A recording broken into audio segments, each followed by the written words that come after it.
I take thee to my wedded husband or wife to have, to hold from this day forward, for better or for worse, for richer or for poorer, for sickness and in health, to love and to cherish, till death us do part, according to God's holy ordinance, and thereto I give thee my throat. Do you remember these words? Today is a significant day for me because it marks 19 years of my marriage to my wonderful wife, Lady Margot McIntosh, who I cherish and love very dearly. And this is a little different today because I wanted to just encourage the married folks. I wanted to encourage those who have been together for a very long time, even for a short time, even for those who are preparing and getting ready to be joined into marriage.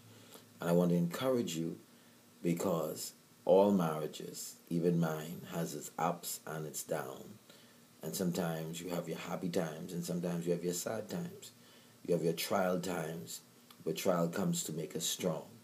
One of the things I like to encourage folks to do is don't even talk or even think or contemplate with divorce, because I believe that all marriages can work. If you go back to the same thing that brought you together, then you've got to hold on to that because it's going to keep you. One of the things I would like to encourage you to do is to be mindful.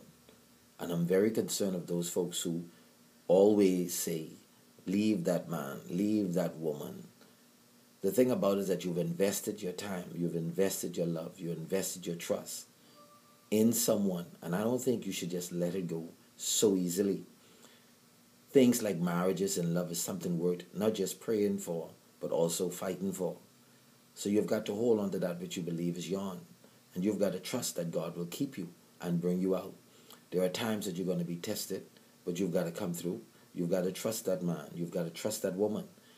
Sometimes we trust in what people say, what people tell us that we should or should not do. But you've got to go back to remember that you know that individual. You know their heart. You know their spirit. And that's what you've got to go back at times. And I want to encourage you today, Facebook. I want to encourage you today, YouTube.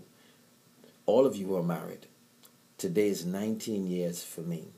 I don't know, some of you may be many more, or some of you may be many less. But however the case may be, hold on to what you got, because you don't know what you will end up getting. So I want to say to you, those folks who are telling you to divorce and let go, let me tell you this now. You've invested all that time in that individual.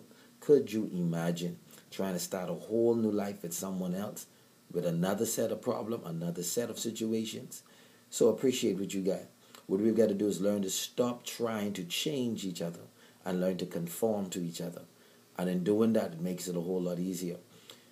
Marriage is like cooking a big pot of soup. But there's two ingredients that is very important, and it's from the Bible, that we need to apply to the soup. Number one, we've got to go to the Bible. We've got to go back to the Bible, man. The Bible says that we ought to love our wives, even as Christ loved the church. And if you love her, you won't hit her. You won't beat up on her. You won't push up on her. You wouldn't talk down to her. You wouldn't say things that would make her feel down. You'll always encourage her. You'll always strengthen her. You'll always support her and be there for her. And men, I know that there's an ego that we sometimes have, but sometimes we got to say sorry.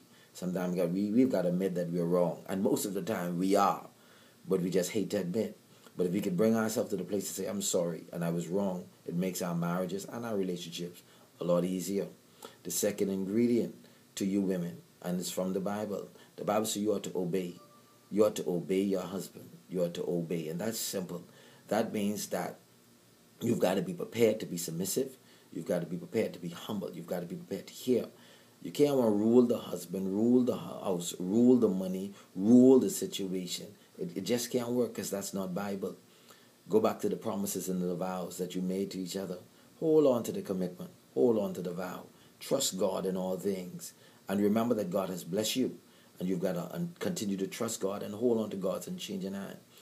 And once again, from Revelation Faith, YouTube, Facebook, word of encouragement from Pastor McIntosh. Love Jesus and be real. Blessings on you.